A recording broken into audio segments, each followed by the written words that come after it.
Sir பிரதமர் மோடி வந்து tweet போட்டிருக்காரு. என்னன்னா வந்து திமுக காங்கிரஸ் கூட்டணி தான் வந்து லட்சத்தீவை தரவாக்கு கொடுத்தது அப்படின்றது. இதை பல முறை கலைஞரும் சரி எங்கள் தலைவரும் தெளிவாக சொல்லியிருக்கிறார்கள். அப்பொழுது எங்கள் தமிழ்நாட்டின் கருத்தை கேட்காமல் தரப்பட்டது, குறிப்பாக எமர்ஜென்சி காலத்திலே தரப்பட்டது. அதற்கு பொழுது எங்களுக்கு சம்பந்தமே இல்லை என்று அது எப்பயுமே எதிர்க்கிறோம்.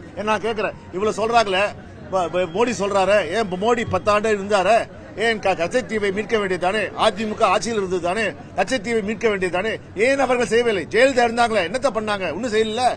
அதாவது வேண்டும் என்று ஒருத்தர் மீது பழி போடுறதுக்காக தவறான கருத்துக்கள் சொல்றாங்க. ஒரு தேர்தல் பிரச்சாரம் சொல்லியிருக்காங்க, தமிழகத்தில் பாஜக இல்லவே இல்லைன்னு சொல்லியிருக்காங்க. ஆனா திமுகவும் அதிமுகவும் இன்னைக்கு பாஜகவை போட்டியா பாக்குது.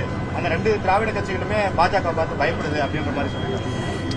இந்த இந்திய கூட்டணியின் முக்கிய இலக்கு ஒன்றியத்தில் மோடி வரக்கூடாது, பாஜக வரக்கூடாது.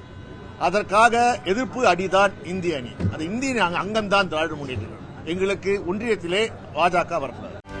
செய்திகளை உடனுக்குடனும் துல்லியமாகவும் தெரிந்து கொள்ள சப்ஸ்கிரைப் பண்ணுங்க.